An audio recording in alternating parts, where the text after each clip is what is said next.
Saludos, apreciados académicos y amigos de la Academia de Mérida que nos acompañan en esta sesión.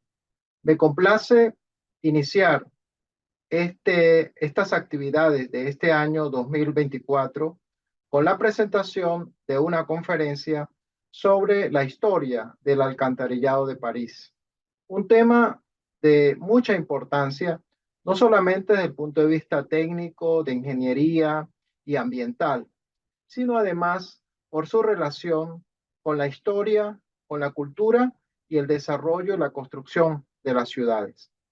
Para abordar este tema, tenemos hoy la participación de dos expertos de reconocido trayectoria nacional e internacional, tanto en Venezuela como en Brasil. Y se trata del ingeniero brasileño doctor Sergio Rolim Mendoza, ingeniero civil con estudios de maestría y doctorado en las áreas de saneamiento ambiental, gestión de las aguas residuales, con gran trayectoria en organismos internacionales como la Organización Panamericana de la Salud, donde ha llevado importantes proyectos en esta materia para distintas ciudades del continente. Es profesor de distintas universidades, tanto del estado de Paraíba en Brasil como de otros estados de ese país, pero también de otros países de América Latina y de España.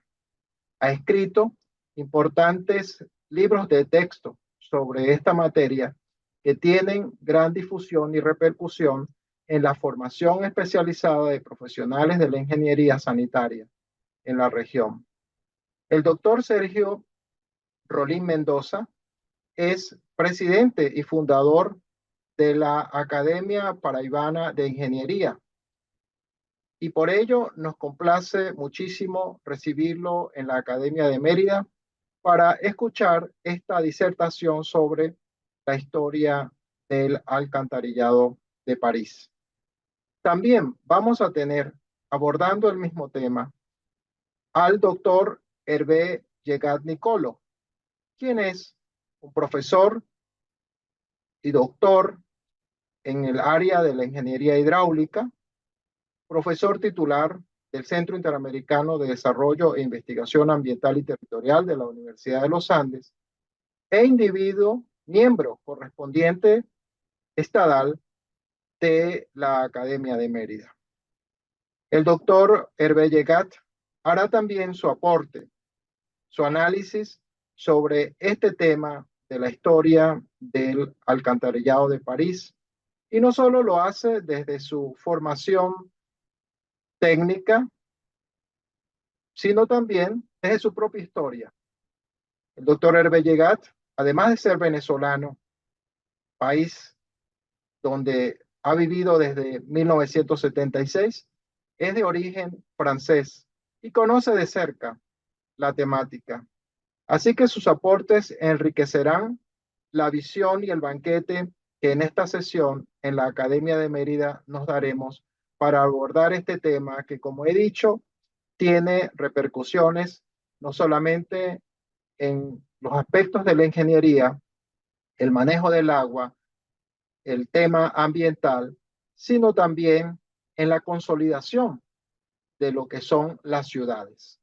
Gracias a esas iniciativas de los orígenes de estos procesos de alcantarillado de una de las ciudades más importantes del mundo, como es París, estas experiencias pudieron ir replicándose para conseguir lo que hoy en día todos aspiramos: ciudades limpias, saludables, sanitariamente saludables, y ciudades donde se pueda, digamos, aspirar a la mejor dotación de los servicios públicos, como es el manejo de las aguas residuales. Los dejamos entonces con la intervención de estos dos expertos, académicos, profesionales de amplísima experiencia y trayectoria en nuestros países, y la Academia se honra en tenerlos en nuestras sesiones. Muchísimas gracias por acompañarlos y disfruten de esta sesión de esta tarde. Muchas gracias.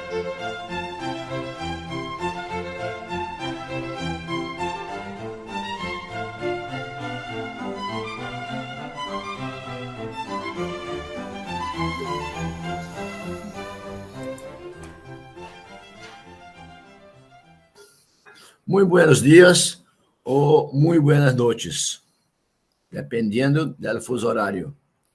A los amigos y colegas de la Academia de Mérida de Venezuela, de la Academia Nacional de Ingeniería de Venezuela y a todos los amigos. También quiero agradecer la amable invitación del profesor Luis Sandía para participar de este evento. Antes de iniciar la charla sobre la historia de los alcantarillados de París, yo quiero reportarme a la Roma antigua. Los romanos, durante la República y después durante el Imperio, adoravam muitas divinidades. Uma delas era a diosa Cloacina. Cloacina era a diosa da cloaca máxima, principal colector de Roma e de todo o sistema de águas residuales da cidade. Durante o dia 15 de março em 44 a.C., Júlio César foi assassinado por Brutus. E, para que tenhamos uma ideia de fecha, e a moneda romana, que foi cunhada com o símbolo da Sagrada Cloacina, ocorreu durante o ano 42 anos de Cristo, é decir, 2 anos depois da morte de Júlio César. E a diosa Cloacina era, então, o ícone da infraestrutura do serviço público de Roma, considerada vital para seu desejado modo de vida, boa saúde por meio do saneamento.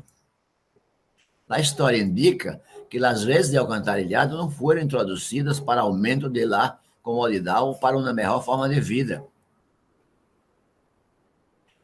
Elas foram impostas a partir de 1832, quando a Europa foi invadida por as epidemias de cólera.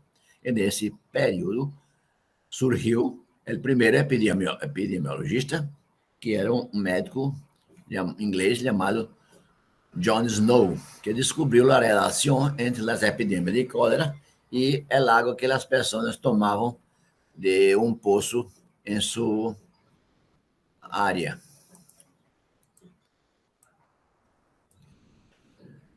E então, é muito importante señalar que a construção de todos esses sistemas, sem exceção, foi iniciada logo depois do evento de grandes epidemias de cólera nesses países. E a nova invenção do inodoro já era popular na Europa em 1847, apesar do sério problema da evacuação, que é a dificuldade de onde lançar esses desechos. Durante essa época foram escritos muitos livros por autores famosos e médicos famosos, dentre eles um ensaio sobre as cloacas,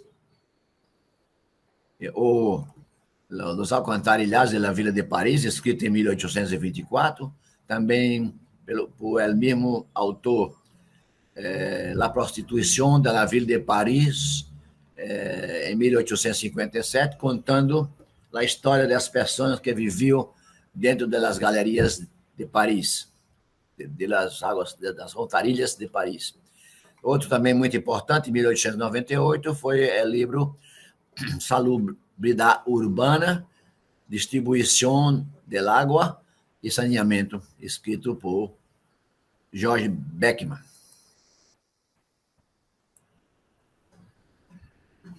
A cidade de Paris, inicialmente, tuvo o nome de Lutécia de los Parisios, que era uma população gálica que vivia nesse lugar. Tinha inicialmente cerca de 8.000 habitantes e abarcava a ilha de La Cité e parte oriental do quinto arrondissement de Paris atual. Em relação ao suministro de água, era captada del rio Sena diretamente, ou seus tributários. E foi durante esse período gálico-romano que foi construído o belíssimo aqueduto Arcueil, em 100 depois de Cristo, que trajo água das fontes de Eranges para abastecer as termas públicas de Lutécia. E também havia uma quantidade muito grande de poços para abastecer a cidade. Desafortunadamente, esse aqueduto, que tinha 20 quilômetros de largo, foi destruído por los normandos no século IX. As termas eram usadas para higiene personal e relax. E as águas eram utilizadas para limpeza, higiene personal, lavar de pratos, etc. E depois era arrojada nos campos ou calles de terra, porque não havia drenagem. Os desechos eram descargados diretamente ao rio Sena, através do suelo, ao largo de suas margens. A terra funcionava como um dreno natural, mas a população não era suficiente para criar nenhuma contaminação real. Este mapa nos mostra o aqueduto Arcueil, que ha traído água potável para Lutécia. Na margem direita, arriba, o riachuelo Menilmontant, que seria o futuro coletor principal da cidade de Paris. Durante a Idade Média, a população começou a crescer rapidamente no século X, depois do período de decadência relacionado com as invasões normandas. A população, nessa época, variava entre 100.000 a 150.000 habitantes. Era distribuída na margem direita da Sena, com os distritos de Louvre, Arles e Marais. A margem esquerda voltou a ser distrito de estudantes. E lá em 1190, Filipe Auguste construiu uma muralha ao redor da cidade, como podemos ver no mapa que está adelante.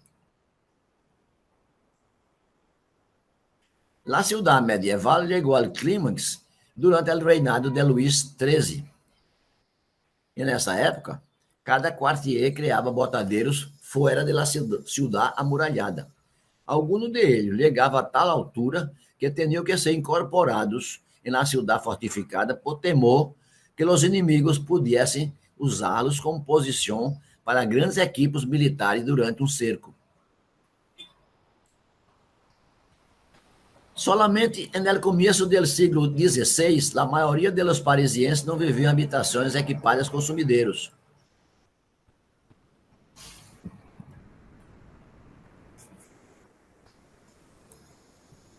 Três anos depois da plaga de 1530, um decreto real intimou aos proprietários a construir sumideiros em cada nova vivenda. E um novo decreto em 1539 ameaçou o proprietário del inmueble, que não conseguira cumprir com a intimação, com a apreensão de sua vivenda e uso da renta para pagar a instalação do sumideiro. Solamente em 1674 foi emitida uma ordem requerendo que a matéria fecal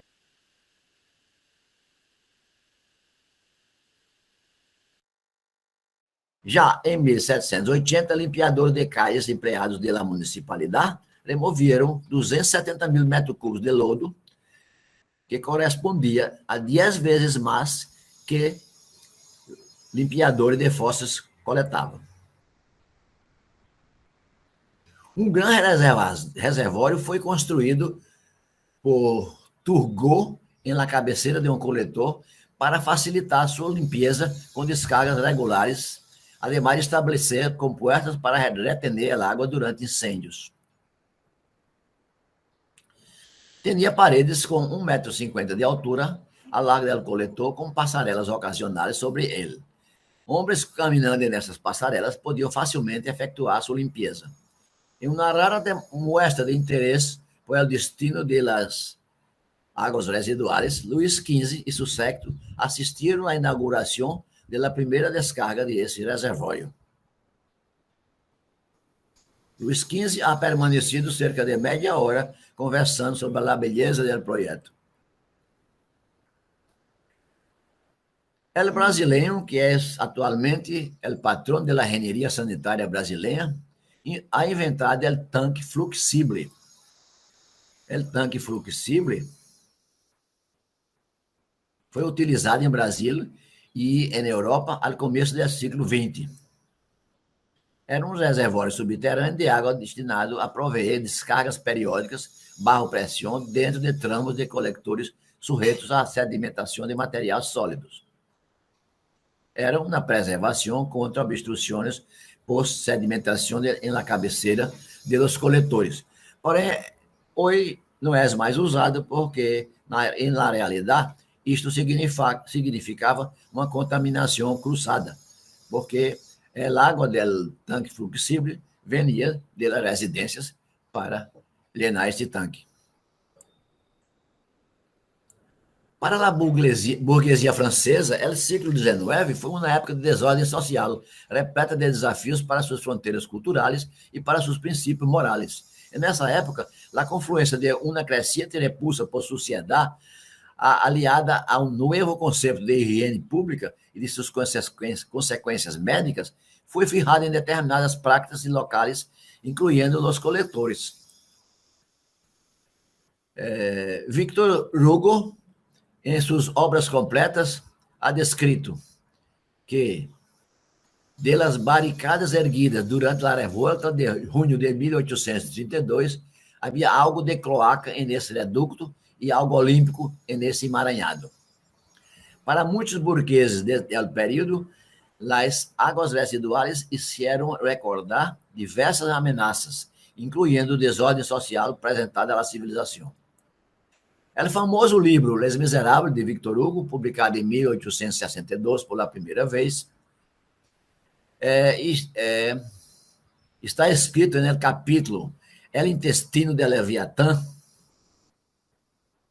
que a ciência, depois de muito tempo aprobando, sabe atualmente que o abono mais fecundante e mais eficaz é o abono humano. Todo abono humano e animal que o mundo perde, de volta à terra, em vez de ser descargado na água, bastaria para alimentar o mundo inteiro. Não há estiércol comparável em fertilidade ao desejo de uma capital. Empregar a cidade para abonar o campo seria um êxito seguro. E terminava assim: é a própria substância do pueblo que é levada aqui gota a gota, allá em olas, por el miserável vômito de nossos desechos em los rios e por el gigantesco vômito de nossos rios no oceano. Victor Hugo teve a ideia de usar as heces humanas como fertilizante devido a Pierre Leroux, autor de La Grève des Samarés, poema philosophique, em 1863. Livro em qual esta era a ideia maestra. Também Karl Marx, em seu livro El Capital, ha escrito: excrementos de consumo são de maior importância para a agricultura. Com respeito à sua utilização, há um enorme desperdício na economia capitalista. Em Londres, por exemplo, não ha sido encontrado nada melhor para o uso de excremento de 4,5 milhões de seres humanos do que contaminar o rio Tamisa com o dispêndio de pesados custos. Pensadores sociais em França notaram há muito tempo a basura urbana como uma ventaja para a cidade e para o campo. Em 1786, Mathieu Hérault propôs que todos os resíduos orgânicos de Paris fossem convertidos por meio de fermentação putrefacta em combustível para calentar a cidade, podendo as cenizas ser usadas como fertilizante. O famoso Pierre Leroux, que já falei, arguía que todo mundo é produtor e consumidor. O desejo que uma pessoa produz pode ser usado para aumentar a comida necessária para manter esse indivíduo vivo. Então, entre os anos de 1869 e 1870, Mille e Durand Clay cruzaram El Sena e utilizaram como modelo de jardim uma propriedade com 6 hectares em Renavilier. Esta propriedade era ubicada em área rural aislada, com população esparsa, suelo arenoso, bastante poroso e inadequado para a agricultura. Então, o que fizeram? Irrigaram esta área com águas residuais crudas e permitiram que 40 voluntários da cidade sembrassem vários tipos de vegetais sem nenhuma cobrança por parte do governo. O resultado foi espetacular, tanto para os agricultores como para os visitantes. El ano seguinte, 165 haciendados da comunidade firmaram petição à alcaldía de Paris para a extensão da distribuição gratuita das águas residuais. E o famoso Napoleão III, que é o sobrinho de Napoleão Bonaparte, quizás um pouco séptico, foi incógnito a Rennevilliers, pero regressou a Paris com uma abundância de belíssimos vegetais para sua mesa.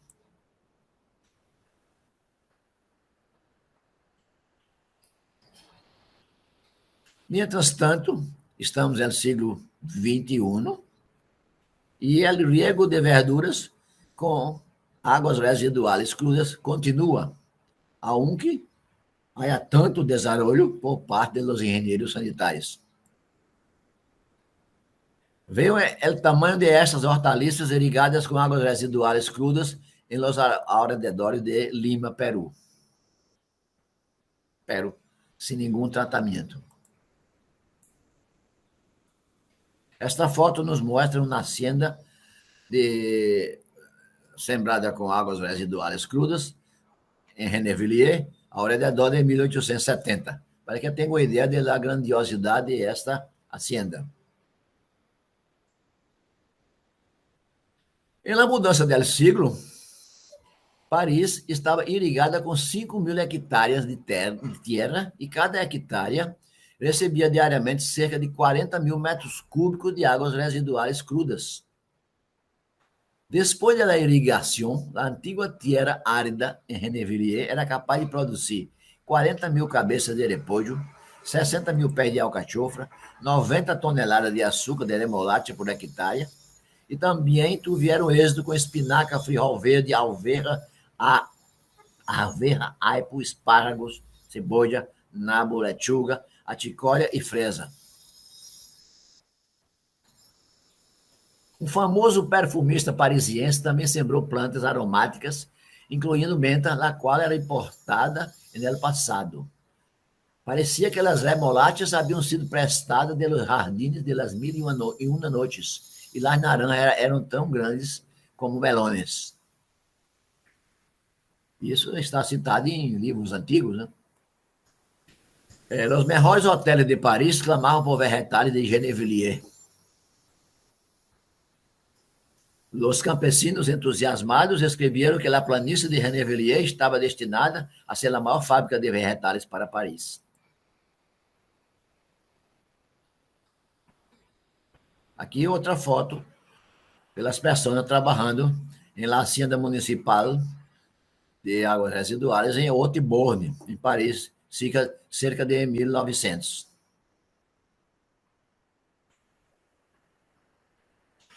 Eugène Belgrand foi engenheiro civil francês e um dos principais responsáveis por a modernização do sistema de água residual de Paris durante o século XIX. Muitas de suas obras ainda são utilizadas atualmente. Haussmann, o alcalde de Paris, foi incumbido por Napoleão III a modernizar a cidade, escolhendo Belgrand como diretor do Departamento de Água e Alcantarillado de Paris em março de 1855. O sistema de alcantarilhado foi quadruplicado entre 1852 e 1869. Os projetos de Belgrand são um dos mais extensivos sistemas de águas residuais urbanos existentes no mundo, servindo como fase transicional do tratamento moderno de águas residuais. A Galeria Municipal do Museu do Sistema de Alcantarillado de Paris é denominada em sua memória, assim como na Calle de Paris. E nesta foto podemos ver, sacada em 1911, podemos ver um funcionário, um égoutier, como se chama em francês, saindo de um posto de visita com uma carra para encarcelar ratas.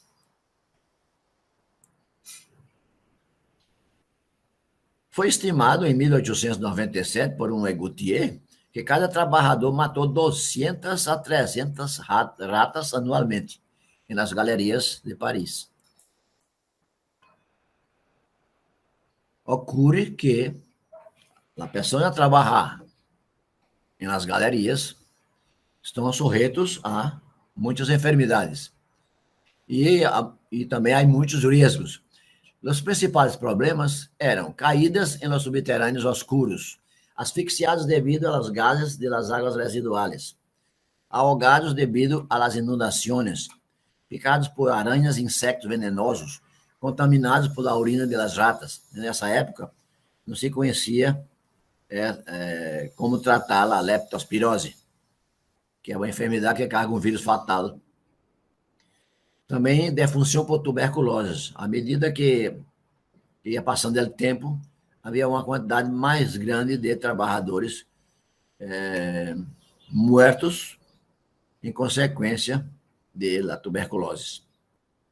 E estudos médicos recentes mostram que os égoutiers parisienses possuem em seus ventres 5 a 6 vezes mais parásitos intestinais que outros indivíduos da mesma classe socioeconômica.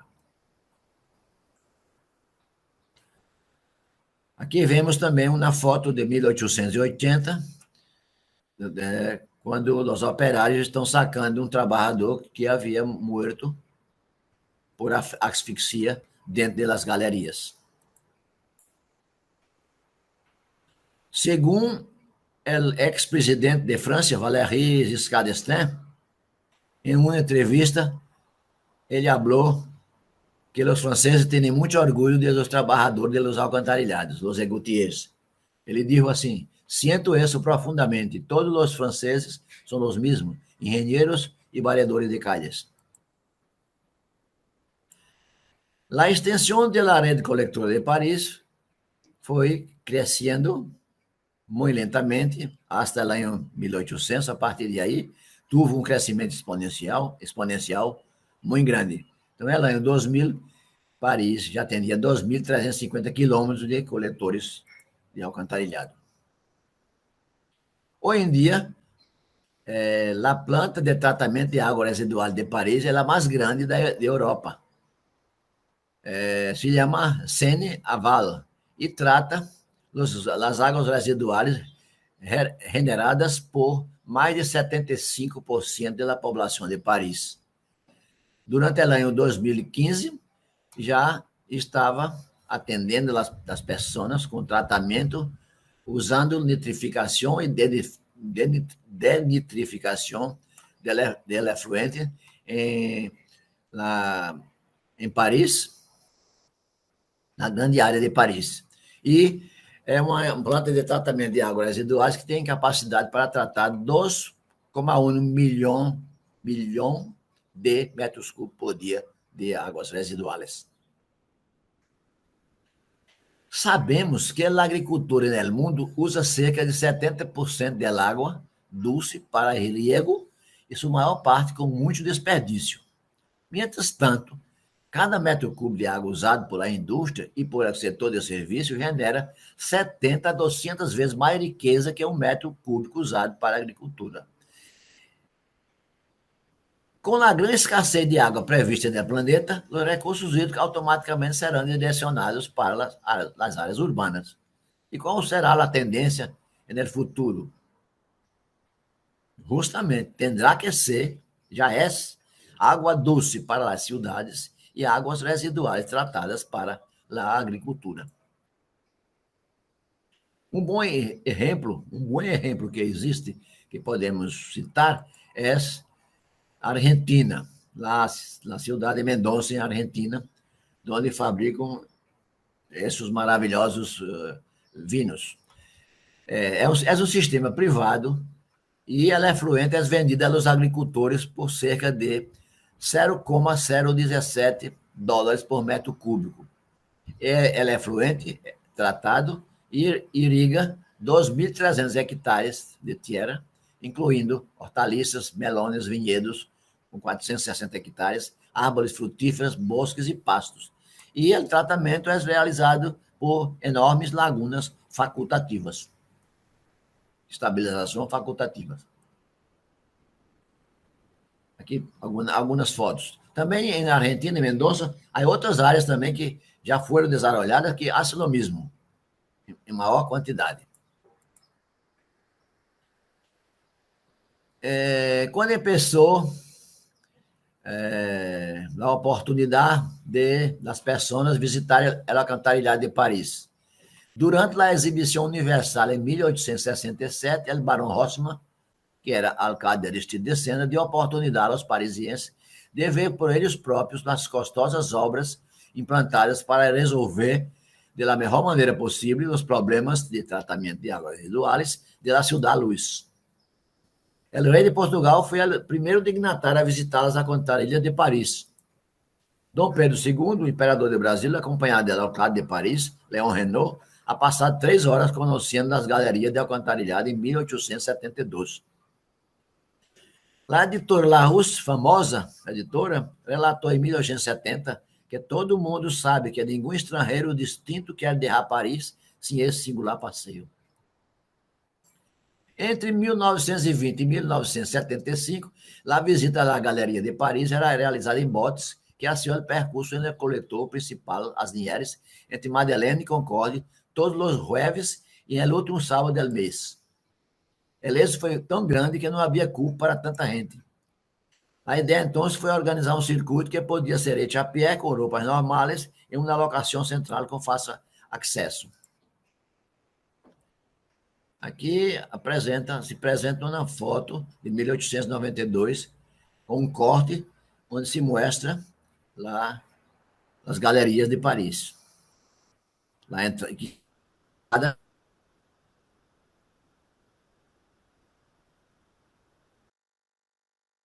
entrada de 5, esta visita às galerias de Paris é realizada próxima à ponte de Alma, na margem esquerda do Rio Sena, próximo à Torre Eiffel. O local foi modernizado e ampliado em 1989. Aqui podemos ver outra foto antiga, de 1858, com detalhes das galerias de Paris.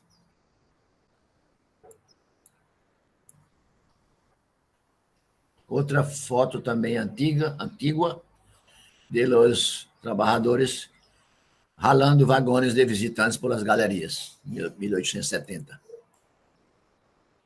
Já em 1892, as pessoas visitavam as galerias por meio de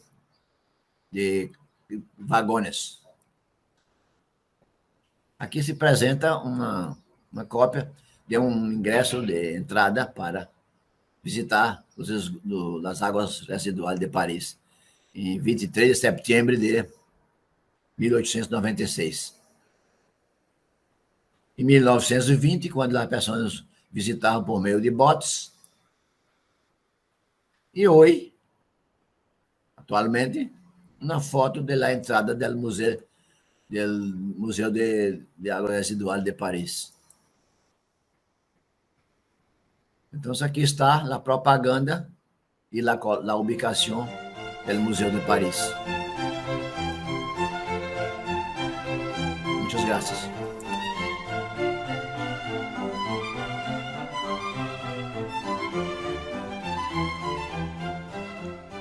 Buenos días. Quisiera agradecer la invitación de la Academia de Mérida para comentar y complementar algo sobre la excelente presentación del profesor Mendoza sobre la historia de las cloacas de París. Cuando hablamos de las cloacas de París, tenemos que empezar entonces en la edad de los romanos, en la ciudad de Lutecia, que apenas tenía unos 8.000 habitantes, y donde los romanos construyeron el primer colector subterráneo bajo lo que es hoy en día el Boulevard Saint-Michel. En la parte baja pueden ver unas fotografías de ese colector, el cual fue descubierto ya en el siglo XX durante la excavación para unas obras en París. En la Edad Media ya este sistema subterráneo fue desapareciendo poco a poco para dejar paso a un sistema abierto, que era sencillamente que las aguas servidas corrían libremente por el centro de las ciudades hacia el río Sena y sus afluentes en ese caso. En el siglo XIII, el rey Philippe Auguste hizo pavimentar las calles que hasta entonces eran de tierra, pero siguiendo con la misma canaleta de recolección en el centro de la calle. Fue en el siglo XVI que esos colectores fueron embaulados, cubiertos, poco a poco por iniciativas privadas, principalmente de los comerciantes que, tenían la incomodidad de los olores y de la insalubridad de esas calles. Y durante los siglos siguientes, esa red de cloacas se fue ampliando poco a poco. Ahí vemos unos mapas de esa red en diferentes épocas. Entonces, esas aguas salidas que eran recolectadas en la ciudad se acumulaban en unos sitios en las afueras de la misma, donde se dejaban secar y los residuos secos se usaban como abonos en los campos agrícolas en los alrededores que servían para alimentar a la ciudad de París en aquel entonces. Pero como consecuencia de esa práctica, las aguas superficiales y también las subterráneas se contaminaban, resultando en mucha insalubridad y con la propagación de enfermedades como la peste, la tuberculosis, el cólera. Obviamente la gente tomaba agua de los pozos para la alimentación y con eso podían propagarse enfermedades principalmente como el cólera. Aunque en esa fecha se pensaba que las enfermedades se propagaban por el aire y no se sabía todavía de la propagación a través del agua. Entonces viene uno de los puntos importantes que resalta el profesor Mendoza en su presentación, es que la construcción de todos esos sistemas de saneamiento, sin excepción en Europa, se inició luego de eventos de grandes epidemias, como la del cólera, muchas veces en esos países. Así, la decisión de modernizar la ciudad de París, como otras ciudades europeas, se tomó luego de la gran epidemia de cólera de 1830, cuando Napoleón III encarga en 1850 al barón Haussmann la renovación de la ciudad, es principalmente para eliminar las epidemias crónicas que afectaban a la ciudad capital. Y fue en 1854 que el barón Haussmann, prefecto de París, encarga al ingeniero Eugène Belgrand la construcción de la red de alcantarillado. Y ese ingeniero Belgrand va a diseñar y construir un sistema con tres características. Es un sistema unitario, es decir, que combina las aguas negras, aguas servidas con las aguas de lluvia. Es un sistema visitable, es decir, que la gente puede caminar por el sistema de cloacas para su mantenimiento. Es un sistema gravitorio, es decir, que no hay bomba, todo fluye por gravedad hacia los sitios, los sumideros. En esta diapositiva vemos la evolución del alcantarillado de la ciudad de París. A principios del siglo XIX había apenas unos 20 y 23 kilómetros de la red de cloacas. Cuando empezó el proyecto de Belgrand en 1854 ya estaba en el orden de los 160 kilómetros. Al final del siglo XIX ya estábamos en casi 1000 kilómetros la red de distribución y actualmente está en el orden de 2500, 2600 kilómetros. Entonces, durante la renovación de París por el barón Haussmann, Belgrand se aprovechó de la abertura de los grandes bulevares y avenidas para colocar grandes colectores subterráneos también. Aquí vemos, por ejemplo, un mapa de la red de cloacas de París en el año 1878, cuando ya se había desarrollado bastante. Entonces las cloacas de París, les égouts de París, aparecen en ese momento en muchas novelas, en particular en los escritos de Victor Hugo, el cual escribe que el alcantarillado es la conciencia de la ciudad. Todo converge y todo se confronta en esos alcantarillados. Ahí vemos una presentación, por ejemplo, de las escenas de Los Miserables, donde ahí vemos al Jean Valjean cargando a Marius en las cloacas de París, y en la película ya de los años 50 con el actor Jean Gabin en la misma escena. En la actualidad son casi 2.600 kilómetros la red de cloacas, es decir, la distancia entre París y Moscú. Ahí vemos también en esa fotografía del siglo pasado, principios del siglo pasado, que la red de cloacas, los grandes colectores, sirven también para el paso de otros servicios públicos, como las aguas blancas, como la red telefónica, como la red eléctrica, para el cual se aprovecha esa construcción para distribuir esos servicios. Al mismo tiempo, Belgrano organizó unas visitas guiadas para mostrar a los parisinos en dónde se invertía el dinero. Esas obras que ocuparon las ciudades de París, que molestaron durante muchísimos años, bueno, él quiso presentar que la gente podía visitar eso. Y curiosamente, todas las grandes personalidades de aquel entonces no podían pasar por París sin hacer una visita de este alcantarillado. Y eso sigue en la actualidad. Ahí vemos cómo se organizaban esas visitas. Primeramente eran unos barcos, unos trenes, unos vagones sobre rieles también, que eran tractados por los mismos obreros del servicio de alcantarillado de París. Poco a poco después se fueron electrificando los servicios y eran barcos eléctricos que permitían la visita. En cuanto a las características de esa red de alcantarillado, un punto importante es que en el año 1894, otro prefecto de París, Eugène Poubelle, decreta entonces el tout à l'égout, todo para las cloacas. Eso implica la obligación de todas las construcciones nuevas de conectarse al alcantarillado.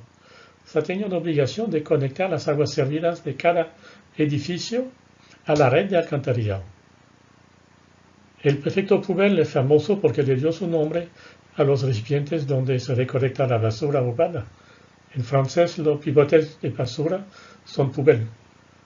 Ese decreto de 1884 obliga entonces cada inmueble a proveer a los inquilinos, a los residentes, con 3 recipientes para recolección de basura. Uno para la basura orgánica, otro para los papeles y un tercero para la cerámica, vidrios, botellas, etc. Entonces, esa red de alcantarillado contempla primero las conexiones domiciliarias, luego los colectores básicos que van bajo cada calle con un ancho de 1.3 metros. Es curioso resaltar que esa red de colectores básicos bajo las calles lleva también las placas con el nombre de las calles para que los obreros se puedan ubicar bajo la ciudad. Estos colectores básicos luego van a colectores secundarios con un ancho de 3 metros y luego vienen los colectores primarios de 5 o 6 metros de ancho bajo las avenidas y grandes bulevares. Todos esos confluyen en emisarios redondos con diámetro de 2,5 a 6 metros que sacan entonces las aguas de la ciudad de París. Aquí en esa diapositiva pueden apreciar, digamos, diferentes secciones de esos colectores. Ahora sí hablamos del aprovechamiento de esas aguas servidas que se recolectan en la red de alcantarillado. Hasta 1830 esas aguas servidas crudas se llevaban fuera de la ciudad para ser utilizadas en el riego, en la agricultura. A partir de 1930 ya el crecimiento de la ciudad, así como la consiguiente desaparición de las áreas agrícolas cercanas, eso hizo que se construyeron plantas de tratamiento. En la actualidad existen 6 plantas y la principal, que se llama Seine-Aval porque está ubicada aguas abajo, de París sobre el río Sena es la más grande de Europa. Esos lodos, que son principalmente materia orgánica con agua, se usan principalmente como abono directamente, o cuando se secan se pueden usar también como combustible, como material de relleno. Se estima que 1 metro cúbico de agua servida produce hasta 400 gramos de lodo. En el 2010 se produjeron casi 240.000 toneladas de lodo. Y desde ese mismo año se recupera el calor de las aguas en las cloacas a través de bombas de calor para la calefacción de escuelas, piscinas y otros edificios públicos. Y bueno, finalmente, el año pasado, a principios del 2021, se volvió a inaugurar el Museo de las Cloacas de París, totalmente renovado, en el cual puede ver algunas fotos en esa diapositiva final. Bueno, muchísimas gracias por su atención.